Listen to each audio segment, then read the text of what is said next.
வாதவூரான் துறவு நெறியை மேற்கொண்டு விட்டான். ஒரு குருநாதரிடம் தீட்சை பெற்று காவி உடையும் அணிந்து கொண்டான். மாணிக்கவாசகா, அந்த பொருளை கொண்டு நீ ஏன் இந்த திருப்பெருந்துறை திருக்கோவிலுக்கு திருப்பணிகள் செய்யக்கூடாது? ஆஷாட பூதிகளைப் போல் காஷாயம் அணிந்து கொண்டால் இவர் என்ன வேண்டுமானாலும் செய்து கொள்ளலாமா? முடியாது. அவ்வளவு பொருளையும் அவர் தமது விருப்பப்படி செலவு செய்வதை நம்மால் அனுமதிக்க முடியாது.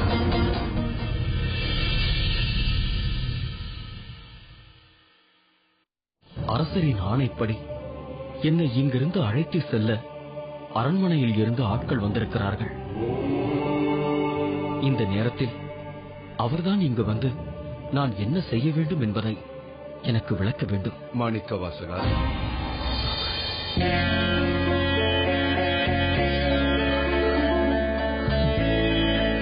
குருதேவா, குருதேவா, தாங்கள் வந்து விட்டீர்களா? நீ அழைக்கும் போது நான் வராமல் இருப்பேனா?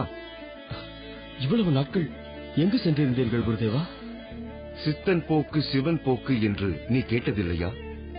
சிவனடியார்கள் ஒவ்வொருவரும் சித்தர்கள் அல்லவா? எங்கே செல்வார்கள், என்ன செய்வார்கள், எப்பொழுது வருவார்கள் என்பதையெல்லாம் சொல்ல முடியாது. இருப்பினும் சீடன் அழைத்தால் குருநாதர் வரத்தானே வேண்டும். இது தாங்கள் என் மீது கொண்டுள்ள கருணைக்கு அடையாளம். குருதேவா, இப்போது நேர்ந்துள்ள பிரச்சனைக்கு தாங்கள் தான் தீர்வு சொல்ல வேண்டும். என்ன பிரச்சனை? அரசரின் ஆணைப்படி என்னை அழைத்துச் செல்ல துணை அமைச்சரும் பிரதானியாரும் வந்திருக்கிறார்கள். நான் அரண்மனைக்கு சென்றதும் மன்னர் குதிரைகள் எங்கே என்று கேட்பார். இன்னும் அவைகளை வாங்கவில்லை என்று சொன்னால் அதற்கு கொடுத்த பொருள் எங்கே என்று கேட்பாரே. தாங்கள் கொடுத்தனுப்பிய பொருள் முழுவதையும் திருப்பணிக்காக செலவழித்து விட்டேன் என்றால் அரசுக்குரிய பொருளை அவ்விதம் செய்ய உனக்கேது உரிமை என்று கேட்பாரே. இந்த நிலையில் நான் என்ன செய்ய வேண்டும் என்பதை தாங்கள் தான் கூற வேண்டும்.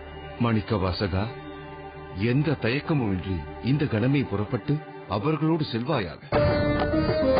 பாண்டிய மன்னரிடம் ஆவணி மூலத்தன்று குதிரைகள் மதுரைக்கு வரும் என்று சொல்வாயாக. தங்கள் ஆணை அதுவென்றால் அவ்விதமே செய்கிறேன். ஆனால் என்ன ஆனால்? குருவின் வார்த்தையில் சந்தேகமா? இல்லை குருதேவா, இல்லை. குருவை சந்தேகிப்பவன் ஒரு உண்மையான சீடனாக இருக்க முடியாது. பிறகு என்ன? நான் சொல்வதை மன்னர் நம்புவதற்கு ஏதேனும் ஒரு அடையாளம் வேண்டுமே. பொருத்தமாக கேட்டாய் மாணிக்கவாசகா. அதற்கு ஒரு வழி சொல்கிறேன்.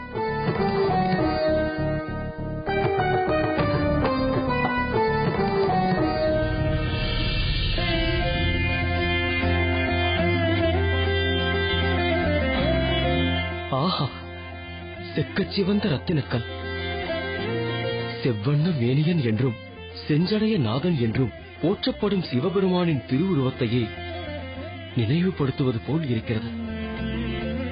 இதை பெற்றுக்கொள்.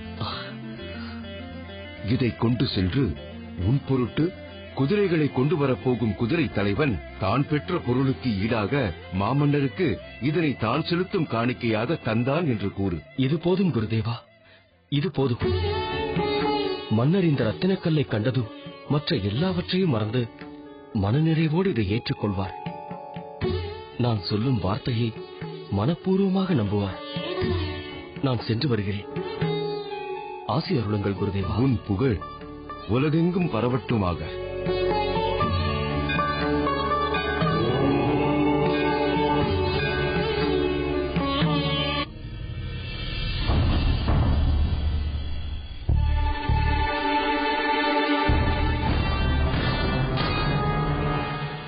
மாமன்னருக்கு வணக்கம். நாகநாதரே, எங்கே வாதவூரர்? அதோ அங்கே இருக்கிறார் மன்னவா.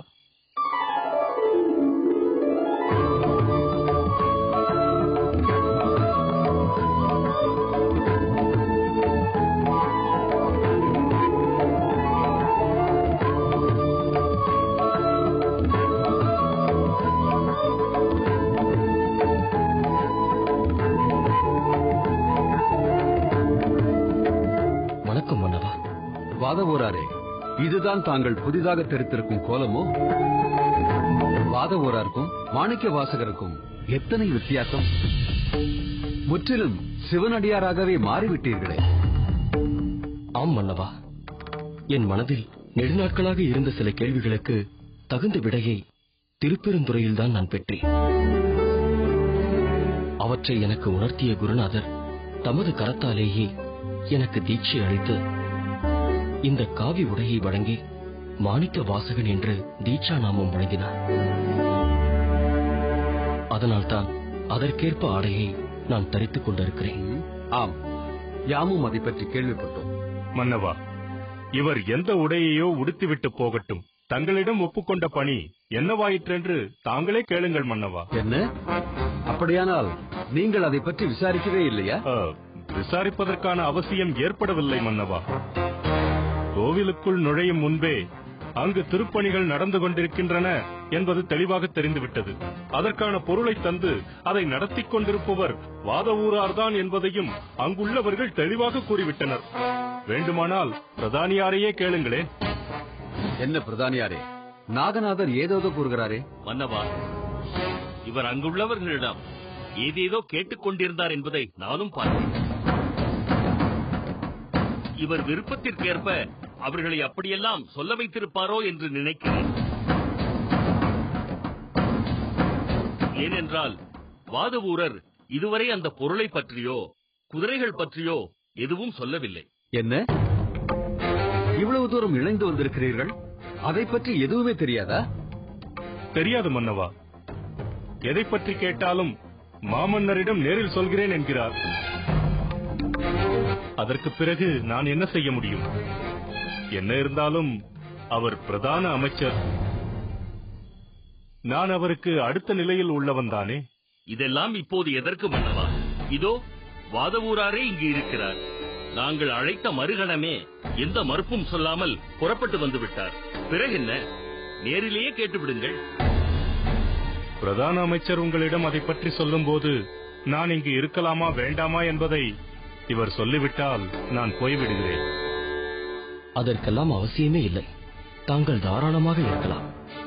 மன்னவா, என் உடைதான் மாறியதே தவிர நான் ஏற்றுக்கொண்ட கடமையில் இருந்து சிறிதும் மாறவில்லை. குதிரைகளை கொண்டு வர வேண்டிய குதிரை தலைவனை பார்த்து பேசிவிட்டேன். அவர் வாக்கு தவறாதவர். அவர் வருகின்ற ஆவணி மூல நாளில் மதுரையம்பதிக்கு குதிரைகள் வந்துவிடும் என்று கூறியிருக்கிறார்.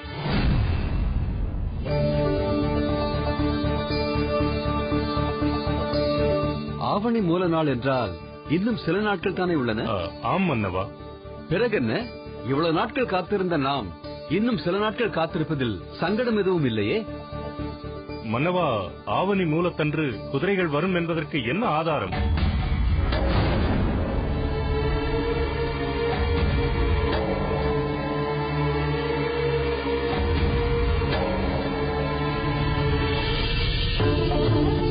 இதோ இந்த ரத்தினக்கல் தான் ஆதாரம்.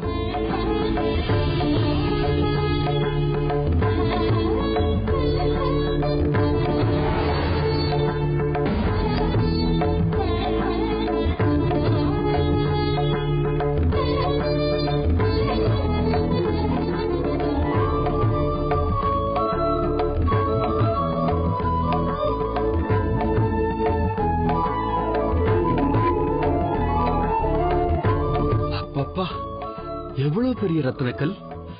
வாதவூராரே, இது நான் யாரிடம் குதிரைகளை வாங்குவதற்காக பேசியிருக்கிறேனோ அந்த குதிரை தலைவன் இவ்வளவு பெரும் தொகையை கொடுத்து குதிரைகள் வாங்கும் பாண்டிய மன்னருக்கு எனது அன்புக்கும் நன்றிக்கும் அடையாளமாக இதை கொடுங்கள் என்று கொடுத்தார். இவ்வளவு உயர்ந்த ரத்தினக்கல்லை ஒருவர் காணிக்கையாக தருகிறார் என்றால் அவரை பற்றி நாம் சந்தேகப்பட எதுவும் இல்லை. என்ன நாகநாதரே? ஆமாம் ஆமாம். வாதவூராரே, தங்கள் வார்த்தைகளில் எனக்கு பரிபூர்ண நம்பிக்கை வந்துவிட்டது. இனி இதை பற்றி பேசுவதற்கு ஒன்றுமில்லை. தாங்கள் சில நாட்களுக்கு பின் வந்திருப்பதால் தாங்கள் இல்லத்திற்கு சென்று தாய் தந்தையரை சந்தியுங்கள். தாங்கள் இல்லாத போது இங்கு நடந்த சில விஷயங்களை அவர்களே கூறுவார்கள். அதற்கு பிறகு என்ன செய்யலாம் என்பது பற்றி நீங்களே தீர்மானியுங்கள். ஆணை மன்னவா. சென்று வாருங்கள். விடை பெறுகிறேன். என்ன நாகநாதரே, தாங்கள் சொல்வதற்கும் வாதவூரார் சொல்வதற்கும் ஒருவித சம்பந்தமும் இல்லை. ஆனால் மன்னவா, அங்கு எங்கு எது நடந்தாலும் அது நமக்கு அவசியமில்லை. இங்கு நடக்க வேண்டியது சரியாக நடக்கிறதா என்பதுதான் அவசியம். இனி நாம் எதை பற்றி பேசுவதானாலும் ஆவணி மூல நாளுக்கு பிறகுதான் பேச வேண்டும். அதுவரை காத்திருப்போம்.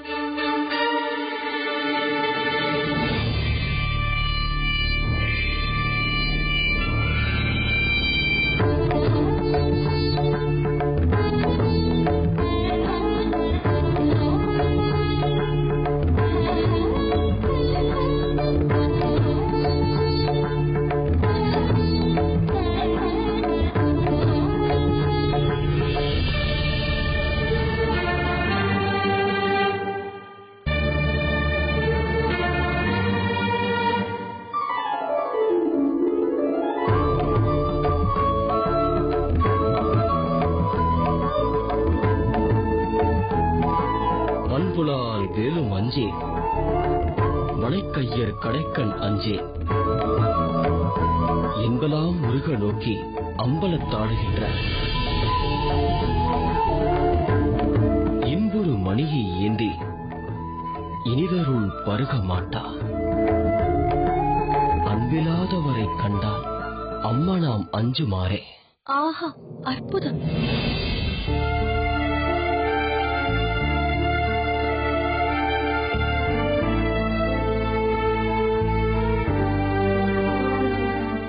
பிரதான அமைச்சருக்கு என் பணிவான வணக்கம். வாருங்கள் இளவரசியாரே, தாங்கள் என்னை தேடி இங்கு வந்தது ஆச்சரியமாக இருக்கிறது. ஆனால் தங்கள் தோற்றமும் பாடலும் அதைவிட ஆச்சரியமாக இருக்கிறதே. ஏன் அப்படி சொல்கிறீர்கள்? பிரதான அமைச்சருக்கே உரிய அலங்கார ஆடைகளை விடுத்து பரதேசி என்று சொல்லத்தக்க சன்னியாசி உடையில் காட்சி தருகிறீர்களே, இதை காணவே என் நெஞ்சம் துடிக்கின்றதே. அத்தோடு தங்கள் பாடல். நான் வாதவூரனாக இருந்த போது அந்த உடையில் இருந்தேன். மாணிக்க வாசகனாக மாறிய போது இந்த உடையில் இருக்கிறேன். இதை பற்றி பேச என்ன இருக்கிறது? சரி, என் பாடலை பற்றி ஏதோ சொல்ல வந்தீர்களே. முன்பொரு நாள் கடற்கரையில் இருந்த போது இயற்கை தந்த பெரும் கொடையாக அந்த கடலை பற்றி அற்புதமாக பாடினீர்களே. ஆனால் இன்று அதற்கு மாறாக இறைவனை பற்றி பாடிக்கொண்டிருக்கிறீர்களே, அதைத்தான் சொன்னேன். தாங்கள் சொல்வது உண்மைதான் இளவரசி. முன்பு இயற்கையின் அற்புதங்கள் பற்றி மட்டும் உணர்ந்து பாடினேன். இப்பொழுது இவை அனைத்தையும் படைத்த இறைவனை அதில் காண்கிறேன். அதனால் இறைவனை பாடுகிறேன். நானும் இறைவனிடம் பக்தி கொண்டவள்தான். என் அண்ணன் அரிமர்த்தன பாண்டியர் இறைவன் அமர்ந்த அரியணையிலேயே அமர்ந்து அவரது பக்தனாக இருந்து ஆட்சி புரிகிறவர் தானே. பாண்டிய மண்டலமே மீனாட்சி சுந்தரேஸ்வரரை வணங்கும் பக்திமயமான நாடுதான். ஆனால் அனைவரும் தங்களைப் போல் இப்படி இருக்க வேண்டும் என்ற அவசியமில்லையே. இல்லற பந்தத்தை ஏற்று தமது கடமைகளை செய்து கொண்டு இறைவனிடம் பக்தி செலுத்தலாமே. அழகையெல்லாம் இறைவன் படைத்ததே. அதை பார்த்து ரசித்து அனுபவித்து மகிழத்தானே. இல்லை என்று நான் சொல்லவில்லை. இக வாழ்க்கையில் ஈடுபட்டு சுகபோகத்தில் திளைத்திருக்கத்தான் பலர் விரும்புகிறார்கள். அதை நான் தவறென்று கூறவில்லை. என்னை பொறுத்தவரை இது எனக்கு துறவு நெறிதான் சிறந்தது என்று ஏற்றுக்கொண்டேன். ஏன் அப்படி இருக்க வேண்டும்? யோகமூர்த்தியான சிவபெருமானே ஒரு கட்டத்தில் போகமூர்த்தியாக மாறி அம்பிகையோடு இணைந்து உமா மகேஸ்வரராக காட்சி தரவில்லையா? இடப வாகனரான அவர் அம்பிகைக்கு இடபாகத்தில் இடமளித்து அர்த்தநாரீஸ்வரராக விளங்கவில்லையா? இவ்வளவும் செய்தாலும் அவர் எல்லாவற்றிலிருந்தும் விலகி இருப்பவர் என்பது தங்களுக்கு தெரியாதா? கல்லால மரத்தின் கீழ் தட்சிணாமூர்த்தியாக சனகாதி முனிவர்களுக்கு சின்முத்திரை காட்டி மௌன மொழியாக உபதேசித்தவர் என்பது தங்களுக்கு தெரியாதா? சிவம் என்றாலே தவம் என்றுதானே பொருள். பலருக்கு அவர் உமா மகேஸ்வரராக அமர்ந்திருக்கும் மனக்கோலம் பிடிக்கிறதென்றால், சிலருக்கு அவர் தட்சிணாமூர்த்தியாக அமர்ந்திருக்கும் தவக்கோலம் பிடித்திருக்கிறது. அவர்களில் நானும் ஒருவர் என்பதால் இதை ஏற்றுக்கொண்டேன். சன்மார்க்கம் என்று சந்நியாசத்தை ஏற்றுக்கொண்டேன். சந்நியாசம் என்பதே கூடாது என்று நான் சொல்லவில்லை. ஆனால் பிரம்மச்சரியம், கிரகஸ்தம், வானப்பிரஸ்தம், சந்நியாசம் என்றுதானே சான்றோர்கள் வகுத்திருக்கிறார்கள். படிப்படியாக கடந்துதானே உயர்ந்த நிலைக்கு ஒருவர் செல்ல வேண்டும். முதல் படியில் இருந்தே 4வது படிக்கு சென்றுவிடும் வாய்ப்பு என் குருநாதரால் எனக்கு கிடைத்திருக்கிறது. அப்படி இருக்கும்போது இடையில் இருக்கும் 2 படிகளை பற்றி நான் ஏன் நினைக்க வேண்டும்? நான் தங்களையே நினைத்துக் கொண்டிருக்கிறேன். என் அண்ணனும் அண்ணியும், ஏன் தங்கள் பெற்றோரும் கூட அதற்கு சம்மதம் தந்து விட்டார்கள். இந்த நிலையில் தாங்கள் இப்படி செய்வது முறைதானா? இதை ஏன் நீங்கள் மாற்றிக்கொள்ளக் கூடாது? வேண்டாம் இளவரசி, வேண்டாம். இப்படியெல்லாம் பேசி துறவு நெறியின் சிறப்பை மாசுபடுத்தி விடாதீர்கள். இந்த காவி உடையின் மகத்துவத்தை அறியாததால் தான் இப்படி பேசுகிறீர்கள். காவி நெருப்பை உணர்த்தும் குறியீடு. ஈசனோ அந்த நெருப்பு சுடராகவே விளங்கும் கடல் வண்ணன். அவரை நினைத்து இதை உடுத்தியவர் அதிலிருந்து ஒருபோதும் மாறமாட்டார். நான் இப்போது உங்களை ஒரு பெண்ணாக பார்க்கவில்லை, ஒரு ஆத்மாவாகத்தான் பார்க்கிறேன். ஆத்மாவிற்கு ஆண் பெண் என்ற பேதம் இல்லை. நீயும் சிவம், நானும் சிவம் என்ற உணர்வை தவிர என் மனதில் வேறு உணர்வுகள் இல்லை. எங்கும் சிவமயம், எல்லாம் சிவமயம் என்று உணர்ந்தவனுக்கு எந்த பந்தங்களும் இல்லை. அது மட்டுமின்றி பெண்கள் அனைவருமே என் தாயான அம்பிகையின் சொரூபம். ஆகையால் என்னை பொறுத்தவரை நீயும் எனக்கு ஒரு தாய்தான். மன்னரிடம் ஒப்புக்கொண்ட கடமையை நிறைவேற்றிய பின் நான் என் வழிக்கு சென்று விடுவேன். ஆகையால் என்னை பற்றிய சிந்தனையை மறந்து சிவ சிந்தனையில் தாங்கள் ஈடுபடுங்கள். அதுதான் பிறப்பு இறப்பு எனும் கர்ம பந்தங்களில் இருந்து உங்களை காப்பாற்றும். நான் வருகிறேன்.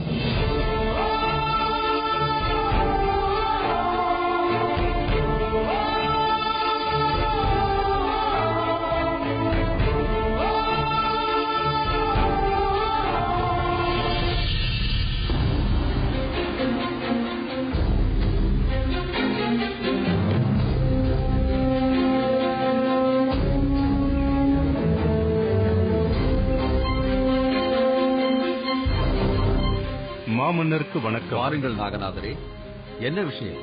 மன்னிக்க வேண்டும், தங்கள் தனிமை சிந்தனையில் நான் குறுக்கிட்டு விட்டேனோ?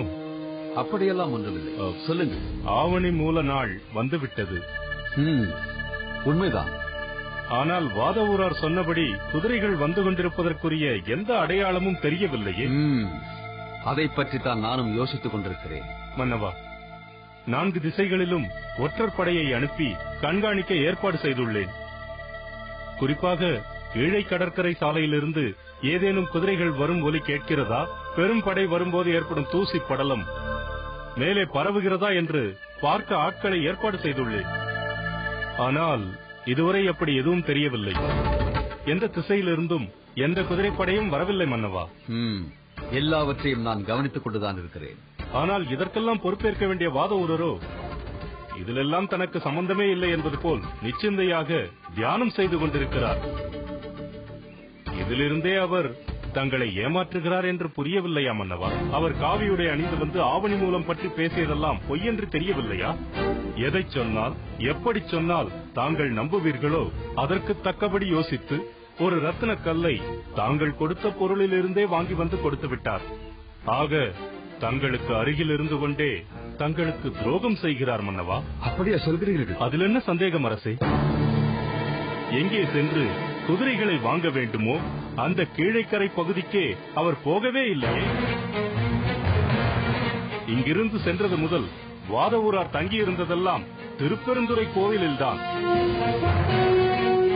இந்த நிலையில் இவர் எப்படி குதிரைகளை கொண்டு வந்த தலைவனை சந்தித்திருக்க முடியும்? பொருளை பெற்றுக்கொண்டு குதிரைகளை தர வேண்டிய குதிரை தலைவனோ விலை உயர்ந்த மாணிக்க கல்லை எப்படி அன்பளிப்பாக தர முடியும்? அத்தனையும் நாடகம் மன்னவா. தங்கள் செல்வத்தை தான் எடுத்துக்கொள்ள முயலும் துரோகச் செயல். அப்படியானால் குதிரைகள் வராது என்கிறீரா? அதில் என்ன சந்தேகம் அரசே? வருவதானால் அருகாமையில் வந்து கொண்டிருப்பதற்கான ஆரவாரம் கேட்டிருக்குமே. ஒருவேளை குதிரைகள் வந்துவிட்டால்? இதுவரை வராத குதிரைகள் இனி எப்படி வரும் அரசே? எதற்கு இந்த வீண் குழப்பம்? நாளை ஆவணி மூல நாள். குதிரைகள் வருமா வராதா என்பது நாளை தெளிவாக தெரிந்துவிடும். வாத ஊரார் சொன்னது பொய்யா மெய்யா என்றும் புரிந்துவிடும். அதற்கு பிறகு என்ன செய்ய வேண்டும் என்பதை தீர்மானிப்போம். நாளை காலை அவையிலேயே இதை பற்றி விவாதிப்போம். ஆணை மன்னவா.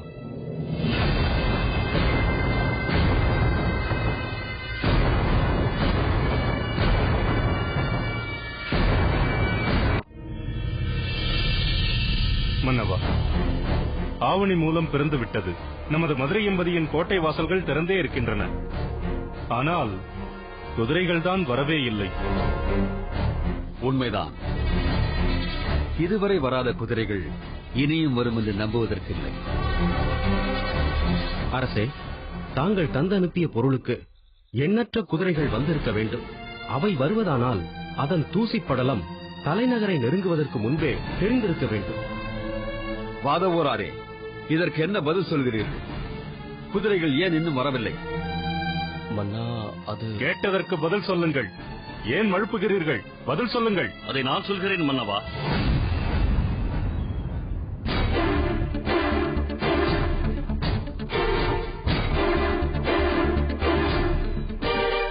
வணக்கம் மன்னவா. பிரதானியாரே, தாங்கள் என்ன சொல்ல போகிறீர்கள்?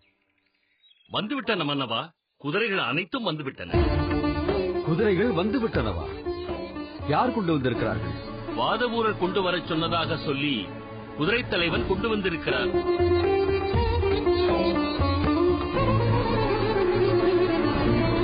வந்திருக்கும் குதிரைகளுக்கே இடம் போதாதென்றால் இன்னும் பல குதிரைகள் வந்து கொண்டே இருக்கின்றன.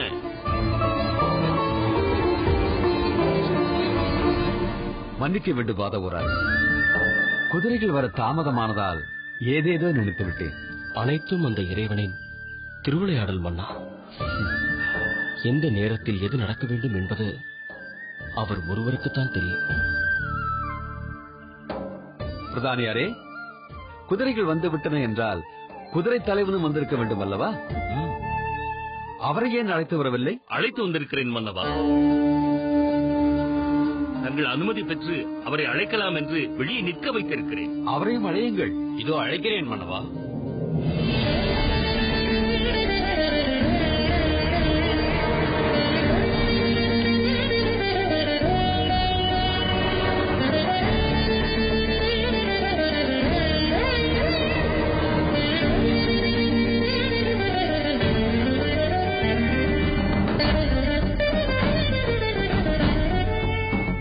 பாண்டிய மன்னருக்கு இந்த குதிரை தலைவனின் வணக்கம். வாருங்கள் வாருங்கள்.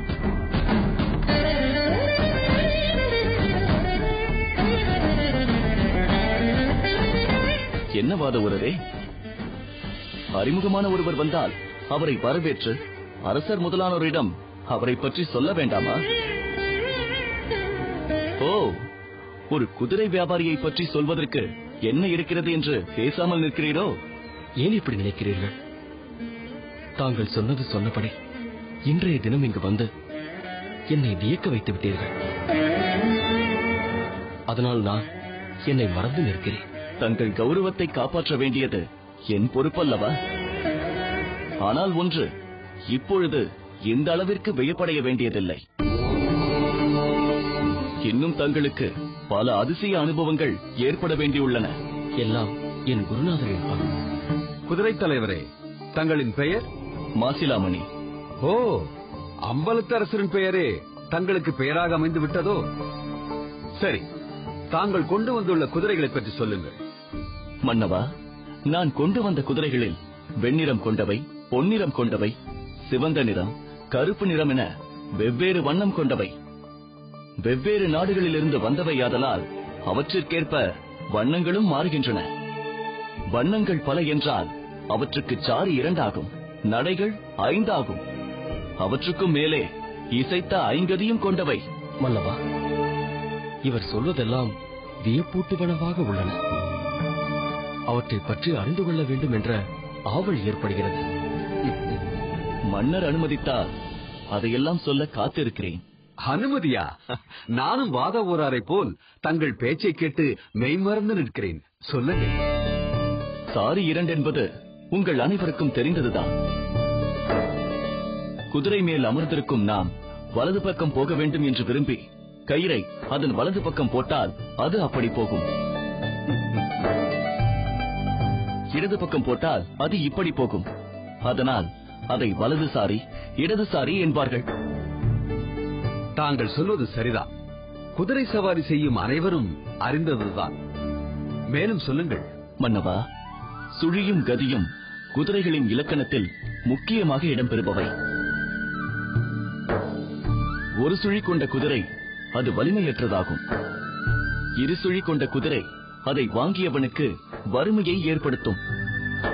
ஆனால் 3 முதல் 5 சுழிகளையுடைய குதிரைகள் தன் தலைவனுக்கு புகழையும் பொருளையும் சேர்க்கும். போர்க்களத்தில் வெற்றியை குவிக்கும். நான் கொண்டு வந்த குதிரைகள் அப்படிப்பட்டவைதான். கதி என்று சொன்னீர்களே, அது என்ன? கதி என்ற சொல் குதிரைகள் செல்லும் நடையை குறிக்கும். அவை மல்லகதி, மயூரகதி, வானரகதி, வல்லியகதி, சரகதி என்பதாகும். அதன் விளக்கம்? மல்லர்கள் எப்படி முன்னும் பின்னும் வலதும் இடதுமாக சுழல்வார்களோ அப்படி குதிரையில் சுழன்று போர் புரியும் வீரனுக்கு உதவி செய்வது மல்லகதி. மயூரம் என்றால் மயில். மயிலை போல் அழகாக நடப்பது மயூரகதி. வானரம் என்றால் குரங்கு. குரங்கு எப்படி மரத்துக்கு மரம் தாவுமோ அப்படி தாவிச் செல்வது வானரகதி. வல்லியம் என்றால் புலி. இரையை கண்டால் புலி எப்படி பாய்ந்து செல்லுமோ அவ்விதம் பகைவர் மீது பாய்ந்து செல்வது வல்லியகதி. சரம் என்றால் அம்பு. வில்லிலிருந்து புறப்பட்ட அம்பு எப்படி இலக்கை நோக்கி செல்லுமோ அப்படி குதிரையும் தன்னை செலுத்தும் வீரனின் நோக்கத்திற்கேற்ப செல்வதே சரகதி. நான் கொண்டு வந்த குதிரைகள் ஒவ்வொன்றும் மல்லர் போல் சுழலும், மயிலை போல் அசையும், வானரம் போல் தாவும், புலியை போல் பாயும், அம்பை போல் விரைந்து செல்லும். மொத்தத்தில் அனைத்தும் சிறப்புமிக்க குதிரைகள். அருமை, அருமை. இத்தகைய சிறப்புமிக்க குதிரைகளை கொண்டு வந்த உங்களுக்கு பல வண்ண குதிரைகளுக்கு ஏற்ப நவரத்ன மாலையை பரிசாக தர வேண்டும். பிரதானியாரே, அதற்கான ஏற்பாடுகளை செய்யுங்கள். உத்தரவு மன்னவா. குதிரை தலைவரே, குதிரைகளை எங்களிடம் எப்படி ஒப்படைக்கப் போகிறீர்கள்? மன்னவா, இந்த கயிறு குதிரைகளை கட்டுவதாகும். யார் எங்களிடம் குதிரையை பெறுகிறார்களோ அவர்களிடம் இந்த கயிறை தந்துவிட்டால் அந்த கணம் முதல் அவை அவர்களுக்கு சொந்தமாகின்றன. இதை கயிறு மாற்றி தருவது என்பார்கள்.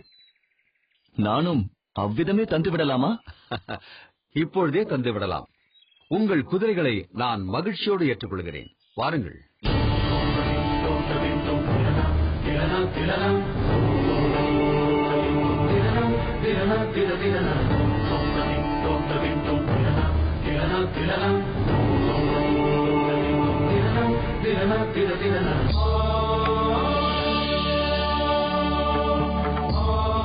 மன்னவா, எனது குதிரைகள் அனைத்தும் இனி தங்களுடையதாகும். அவற்றை தாங்கள் என்ன செய்தாலும் அதை கேட்கும் உரிமை எனக்கில்லை.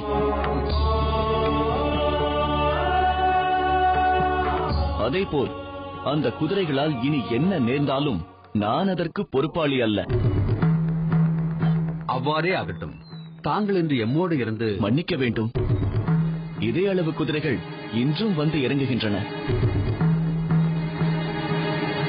அவற்றை என் பொறுப்பில் ஏற்றுக்கொள்ள நான் இன்றே புறப்பட வேண்டும். தங்களின் கடமைக்கு குறுக்கே நான் நிற்க மாட்டேன். தங்கள் விருப்பப்படியே செய்யுங்கள். மன்னா, தாங்கள் குதிரைகளை பார்வையிட வேண்டாமா? நிச்சயமாக குதிரை தலைவரை, வாருங்கள் செல்லலாம்.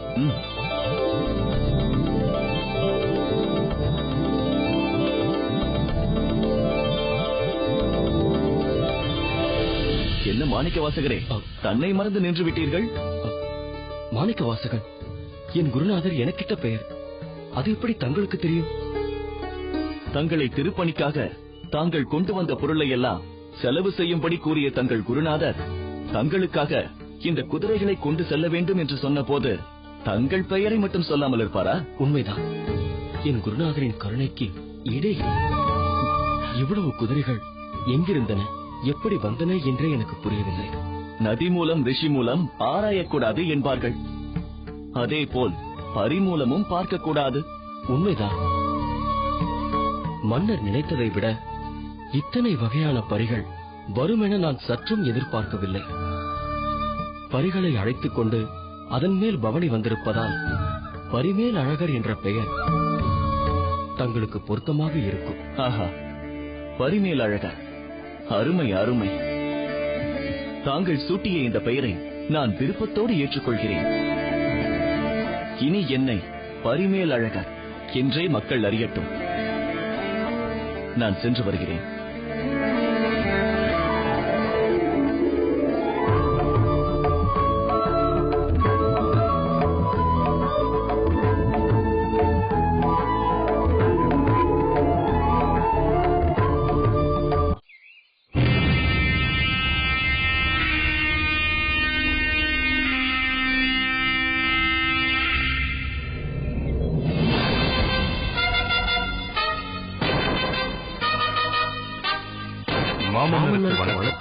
அமைச்சரே, தளபதியாரே, என்ன விஷயம்?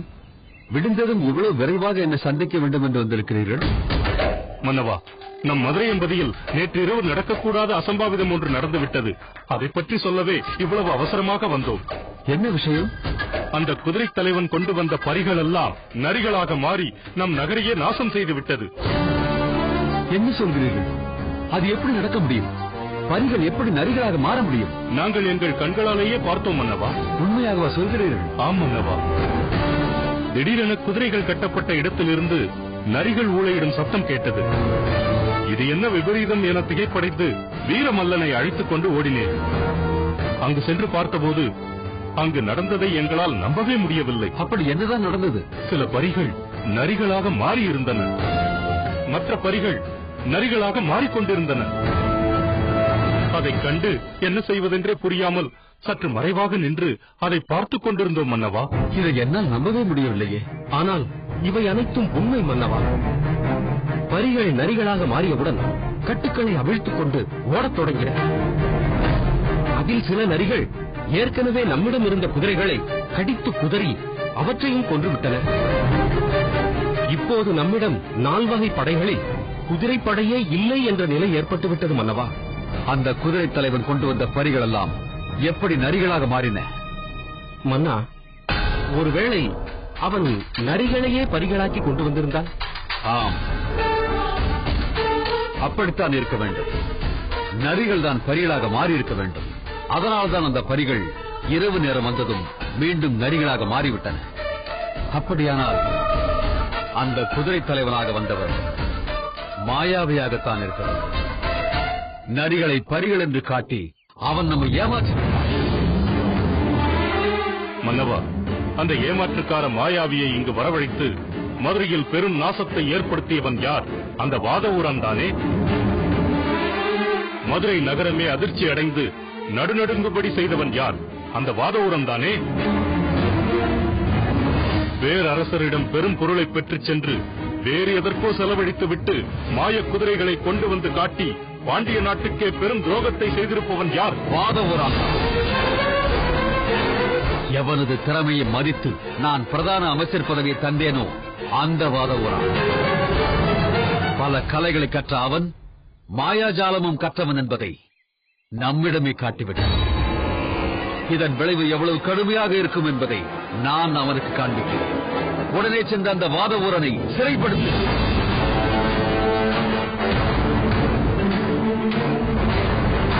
நாளை காலை அரசவையில் விசாரணை நடத்தி தண்டனை வழங்குவோம். உடனே செல்லுங்கள். உத்தரவு மன்னவா.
शिव रुद्रेश्वराय शिव कर स्वर प्रिय लिंगेश्वराय भूतनाद शिव नर्तन प्रियाय सकल लोक सर्व साक्षी स्वरूप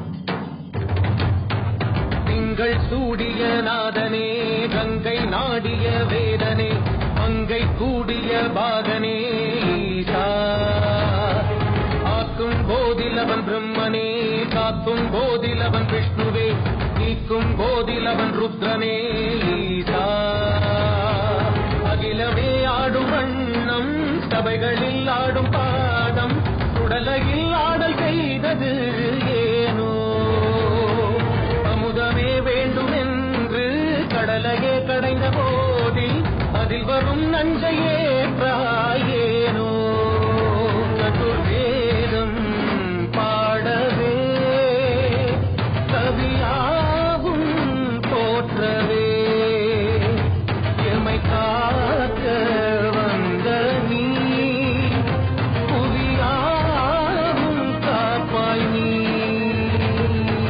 ஜெய ஜெய சங்கர ஹர ஹர சங்கர ஜெய ஜெய சங்கர ஹர ஹர சங்கர ஜெய ஜெய சங்கர ஹர ஹர சங்கர சிவ சிவ சிவ சிவ சிவ சிவ சங்கர ஜெய ஜெய சங்கர ஹர ஹர சங்கர ஜெய ஜெய சங்கர ஹர ஹர சங்கர ஜெய ஜெய சங்கர ஹர ஹர சங்கர சிவ சிவ சிவ சிவ சிவ சிவ சங்கர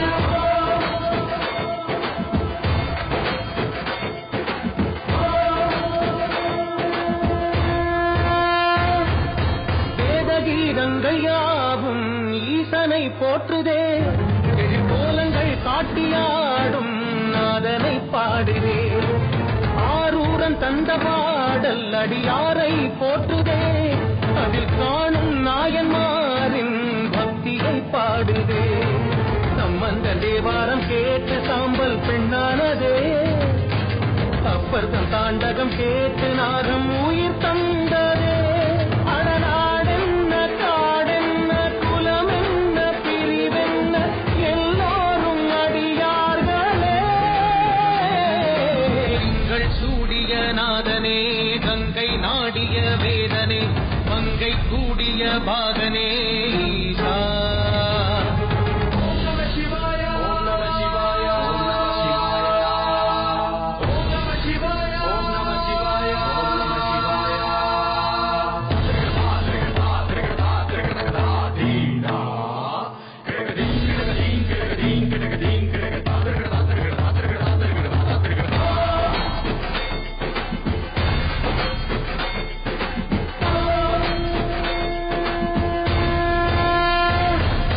காலனை மிதித்த பாதம் வீதியில் சென்றதே காலமும் கடந்த தெய்வம் தூதனாய் நின்றதே அடியவர் உணவுக்காக பொதிசோறு சுமந்ததே அனைவரும் போற்றும் வண்ணம் அற்புதம் புரிந்ததே வேடந்த கண் தந்ததாலே புகழ்மேவினா நந்தன் தந்தேகத்தை தந்தே சிவமாகினா அறுபத்து மூவர்கள் அருள் பெற்ற நாயன்மார் புகழ் பாடி போற்றிடுவோம் திங்கள் சூடிய நாதனே கங்கை நாடிய வேதனே மங்கை கூடிய பாகனே ஈசா ஆக்கும் போதிலவன் பிரம்மனே காக்கும் போதிலவன் விஷ்ணுவே நீக்கும் போதிலவன் ருத்ரனே ஈசா